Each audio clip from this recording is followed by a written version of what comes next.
안녕하십니까. 사실과 수치만을 전달하는 경제 데이터 관찰자 더 매크로입니다. 2026년 3월 28일. 오늘 우리는 수집된 최신 뉴스들을 과거 5년 평균 데이터 추이와 국책연구기관의 경제 전망치 위에 올려두고 현재 우리 경제의 정확한 좌표를 측정하겠습니다. 주관을 배제하고 오직 수치가 가리키는 방향과 그 이면에 가려진 양극화의 인과관계에만 집중해 주시기 바랍니다. 오늘의 브리핑을 시작합니다. 국내 경기 상황 및 성장성 영역의 기상도는 천둥번개입니다. 한국경제보도에 따르면 경제협력개발기구 OECD가 올해 한국 경제성장률 전망치를 종전 2.1%에서 1.7%로 0.4% 하향 조정한 반면 물가상승률 전망치는 2.7%로 상향했습니다.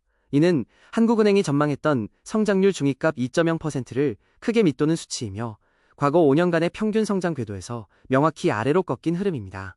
중동발 갈등이 장기화 조짐을 보이면서 대외 에너지 의존도가 높은 한국 경제의 구조적 생산 비용이 대폭 상승한 것이 주된 원인입니다. 이로 인해 수출 시장에서 협상력을 가진 소수의 우량 기업들은 공급망 다변화를 통해 이윤을 방어하지만 내수 중심의 중소기업들은 비용 상승을 제품 가격에 온전히 전가하지 못해 마진 축소를 그대로 감내해야 하는 상황이 연출됩니다. 이러한 지표의 둔화가 실물 현장에서 어떻게 나타나고 있는지 이어서 살펴보겠습니다.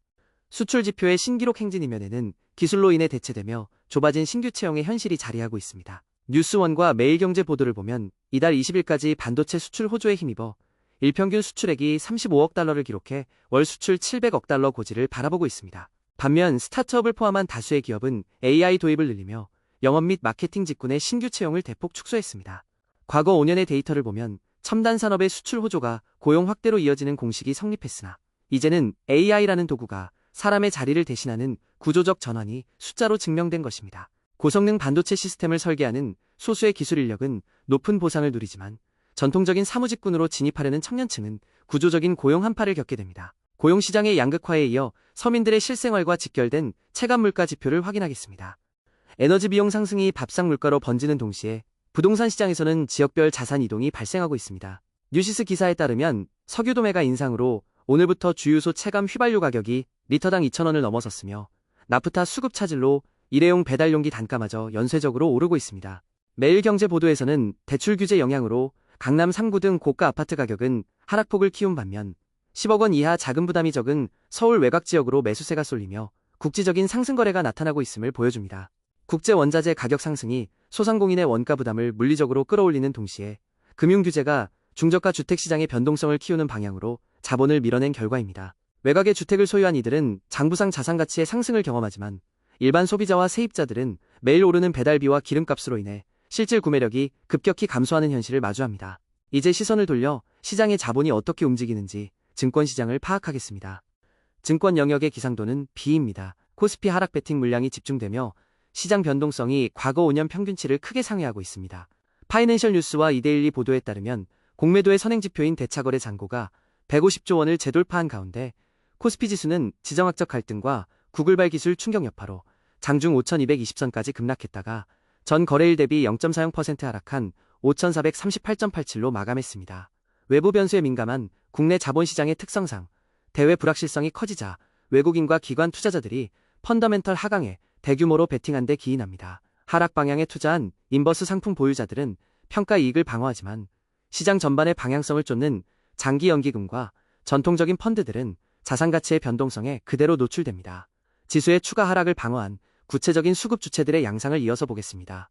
글로벌 자본의 이탈을 국내 개인 투자자들이 방어하며 시장의 수급 줄다리기가 이어지고 있습니다. 매일경제 기사를 보면 이번 달 외국인 투자자들은 약 15조 원 규모의 주식을 순매도해 삼성전자의 외국인 지분율이 12년 6개월 만에 최저치인 48.9%까지 떨어졌습니다. 반면 은퇴한 실버 세대를 비롯한 개인 투자자들은 이 조 7천억 원을 순매수하며 낙폭을 지탱했습니다. 이는 글로벌 유동성이 불확실성을 피해 달러 등 안전자산으로 급격히 회귀하면서 신흥국 대형주를 비우고 있지만 국내 개인 자금은 이 상황을 우량주를 저렴하게 담을 시점으로 해석하고 대응한 결과입니다. 한국 시장에 대한 노출도를 줄인 외국계 펀드들은 단기 리스크를 회피하게 되지만 대형주를 공격적으로 매수한 개인 투자자들은 훗날 시장이 반등할 때 자본 이득을 취하거나 반대로 침체가 장기화될 때 묶여버리는 양방향의 결과에 마주하게 됩니다. 자금을 이동시키는 핵심 동력인 금융시장과 금리의 흐름으로 넘어갑니다.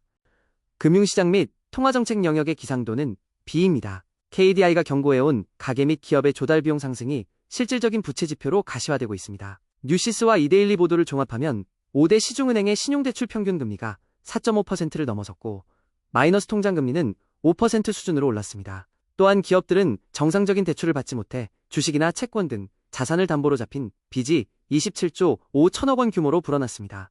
대외 변수로 인해 시장금리가 상승하면서 금융기관들이 대출 심사를 깐깐하게 조여 시중 자금을 빨아들인 결과 평범한 가계와 한계 기업들이 자금 융통에 직격탄을 맞은 것입니다. 여유 현금이 풍부한 예금자와 우량 기업들은 높아진 금리로 이자 수익을 불려나가지만 변동금리로 대출을 받은 서민들과 현금 흐름이 끊긴 취약 기업들은 갚아야 할 이자가 눈덩이처럼 불어나는 뚜렷한 갈라짐 현상을 겪게 됩니다. 금리가 쉽게 꺾이지 않는 통화정책의 배경을 확인하겠습니다. 에너지 가격 불안이 통화당국의 정책 변경 여력을 급격히 소진시키고 있습니다. 뉴시스 기사에 따르면 이란발 지정학적 긴장으로 유가와 환율이 고공행진을 벌이면서 주요국 중앙은행들의 금리 인하 기대가 후퇴하고 오히려 금리 인상과 긴축 기조가 부각되고 있습니다. 이는 한국은행의 장기물가 안정 목표치인 2.0% 달성이 대외 비용 충격으로 인해 방해받고 있어 현재의 높은 금리를 유지할 수밖에 없는 거시적 제약이 작용한 결과입니다. 통화정책의 방향성이 긴축으로 굳어짐에 따라 이자율 하락을 기대하고 장기 채권에 자본을 묶어둔 투자자들은 평가 손실을 기록하게 되는 반면 단기 자금을 운용하는 금융기관들은 수익률을 유지하며 대응할 수 있게 됩니다. 이 금리 움직임에 가장 즉각적으로 반응하는 환율 시장을 살펴보겠습니다. 외환과 유동성 영역의 기상도는 천둥번개입니다. 환율 1,500원 안착은 과거 5년의 변동성 표준 편차를 벗어나며 수입 물가 방어선을 압박하고 있습니다. 연합뉴스와 이데일리 보도를 보면 외국인의 주식 매도와 안전자산 쏠림으로 원달러 환율은 1,508.9원에 마감했고 달러엔 환율은 1년 8개월 만에 160엔을 돌파해 아시아 통화의 동반 약세가 굳어지고 있습니다. 미국과 중동의 지정학적 갈등이 교착 상태에 빠지면서 기축 통화인 달러가 모든 통화를 상대로 본원적인 강세를 보인 데 기인합니다. 해외 시장에서 달러로 물건을 파는 반도체, 자동차 등의 대형 수출 기업들은 원화 환산 시 막대한 환차익을 얻지만 밀이나 원유 등 원자재를 전량 수입해 가공하는 내수 중심의 중소기업들은 매입 원가 급등으로 영업이익이 소멸되는 이중적인 상황을 겪습니다. 이러한 극단적 환율을 통제하기 위한 국가 유동성의 변화를 이어서 봅니다. 원화 가치의 하락 속도를 늦추기 위한 시장 개입으로 국가의 외환 보유액이 줄어들 가능성이 커졌습니다. 이데일리 기사에 따르면 1,500원대로 치솟은 고환율 장세를 방어하기 위한 당국의 경계감이 고조되면서 3개월간 반등했던 외환 보유액이 3월 들어 다시 감소세로 돌아설 것이라는 분석이 나옵니다. 외환 당국이 보유한 달러를 시장에 공급해 환율 급등의 속도를 조절하는 과정에서 필연적으로 유동성이 소진되기 때문입니다. 단기적으로는 환율의 과도한 쏠림이 억제되어 수출입 기업들이 거래 단가를 확정짓는 데 도움을 받지만 중장기적으로 방어막이 얇아질 경우 글로벌 신용평가사들이 한국의 대외지급 능력에 대한 리스크 프리미엄을 높여 국가 전반의 조달 금리를 올릴 수 있습니다. 환율 상승의 직접적 방아쇠가 된 대외경제의 물리적 환경을 짚어보겠습니다. 대외경제 환경 영역의 기상도는 천둥번개입니다.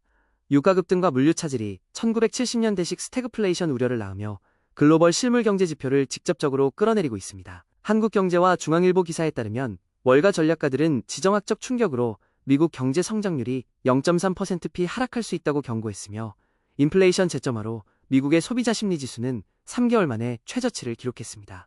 세계 최대 시장인 미국에서 에너지라는 기본 생산 요소의 가격이 상승하면서 재화와 서비스의 최종 가격이 일제히 오르고 소비자들이 지갑을 닫은 결과입니다.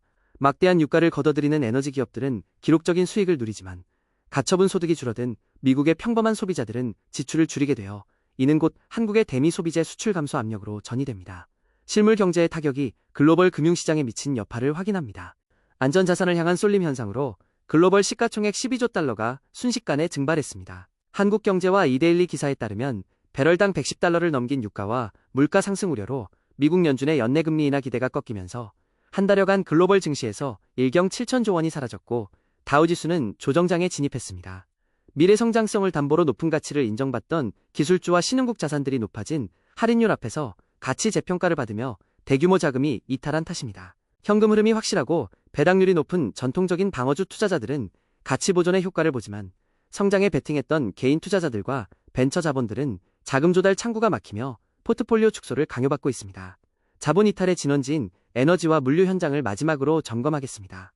에너지 공급망의 물리적 차단이 국내 기초산업의 가동 중단 우려로 이어지고 있습니다.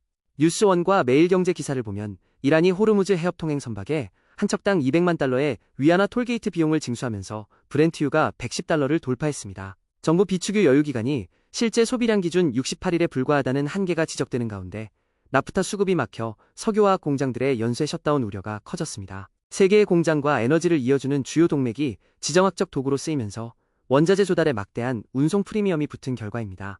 해상 운송 노선을 확보한 글로벌 해운사들은 유례없는 운임 수익을 올리지만 나프타를 가공해 실생활 플라스틱을 만드는 국내 기업들은 원료 수급 실패와 고정비 지출로 인해 막대한 영업 손실을 앞두고 있습니다.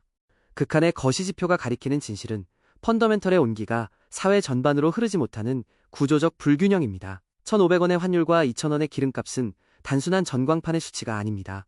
반도체 수출이 일평균 35억 달러 신기록을 써내려가며 특정 기업의 금고를 채우는 동안 우리 동네 외식업체는 가파르게 오르는 포장 용기 값을 감당하지 못하고 평범한 기업들은 자산을 담보로 빚을 지며 지갑이 얇아지고 있습니다. 수출이라는 단 하나의 엔진이 국가의 평균 성장률을 간신히 방어하고 있지만 그 낙수 효과는 AI 기술로 인해 좁아진 채용 시장과 고금리에 짓눌린 서민의 일상까지 닿지 못하고 있습니다.